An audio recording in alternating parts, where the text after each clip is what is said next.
Hi guys! How are you today? Welcome back to my channel, Adventures in America.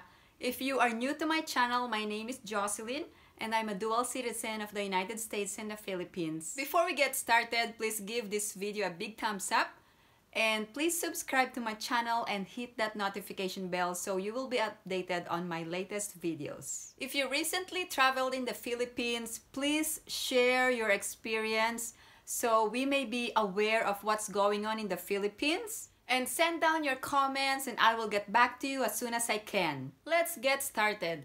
Although there is no official announcement from the Philippine government that the Philippines will be open for foreign tourists, but we can get clues based on the latest news update. Once the Philippines has been placed under the least strict or the more lax community quarantine, this means that there will be more people who can travel, capacity limits will increase, and the economy will be opening up. Based on the latest news, the entire Philippines is ready for shift to MGCQ. This is based on the statement by the Health Secretary Francisco Duque III.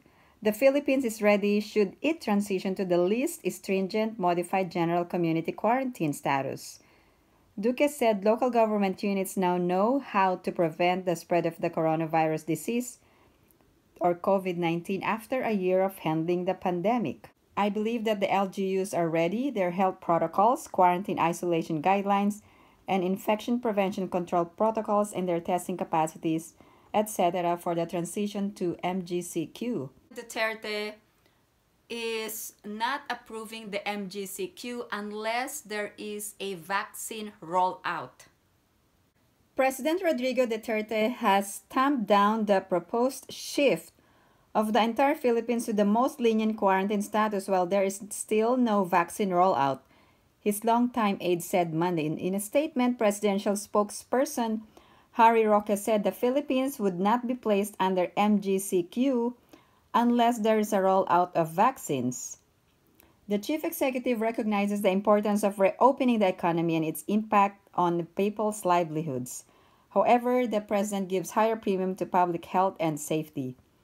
The president also wants vaccination to start as soon as possible to allow the country to relax its community quarantine status. However, there are agencies such as IATF that agreed to place the Philippines under MGCQ, and also a group of Metro Manila mayors or under the Metro Manila Development Authority. These are a group of mayors in the Metro Manila.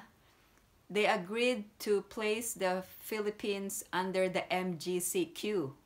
Also, the National Economic Development Authority is approving the placing of MGCQ for the entire Philippines to alleviate the problems of suffering of Filipinos because of job losses or loss of livelihood. For Philippines to open up for tourism, we must know that the Philippines must be placed under modified general community quarantine.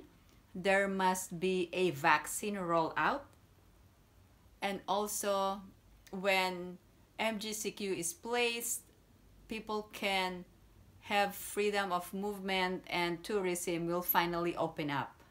Also, there was a press release from the Bureau of Immigration and it shows some of the clues that the Philippines will be opening up soon.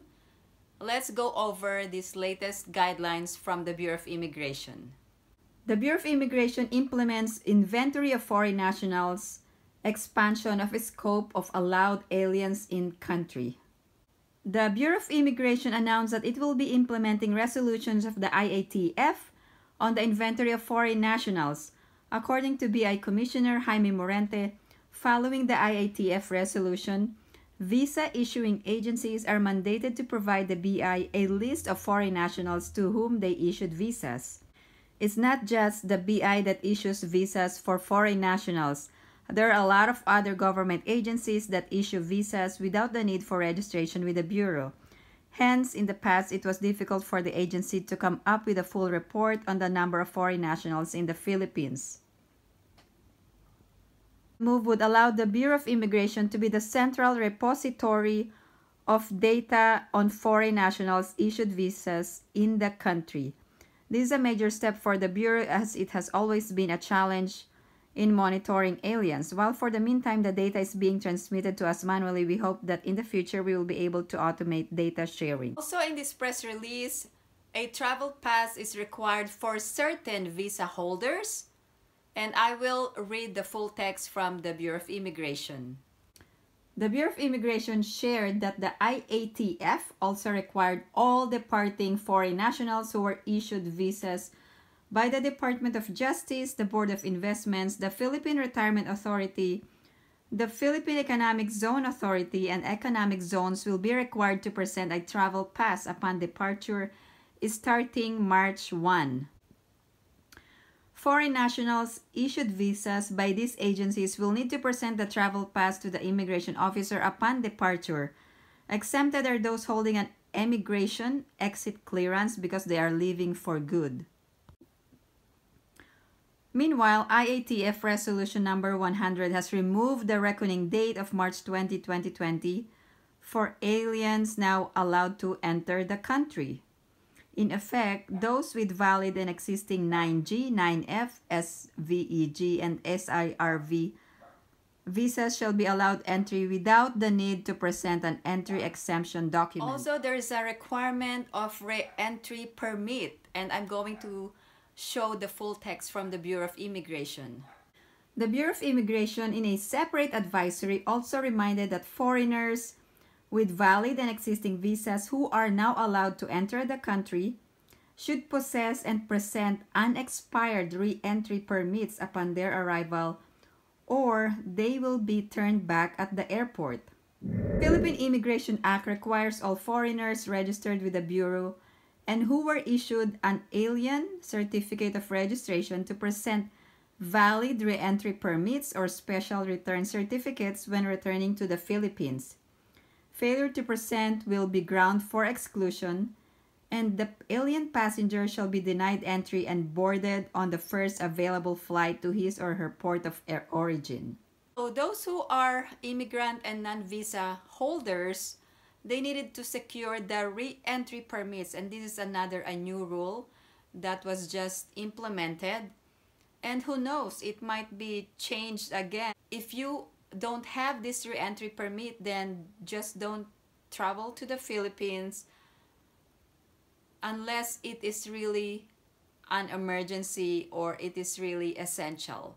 Based on this latest information, I can tell you that if you are traveling to the Philippines, make sure that it is really an essential travel, because these rules change over time. Like in just a matter of 2 weeks or 1 week, these rules changed, because before the entry exemption document was needed, but now there's a new guideline that entry exemption documents are not anymore needed. So who knows, the re-entry permits will not be needed in the coming 2 weeks or in the coming days. The rules change so quickly. So if you are planning to travel this year, if you can postpone it until the Philippines has completely opened up for tourism, then just postpone it. Thank you guys for watching, and if you have any other questions or comments, please post them down below and I will get back to you as soon as I can. Also, if you recently traveled from the Philippines, please post or share your experience below so we may be aware of what is going on. And also, please don't forget to like this video and subscribe to my channel. I really appreciate it. And I hope to see you in my next video.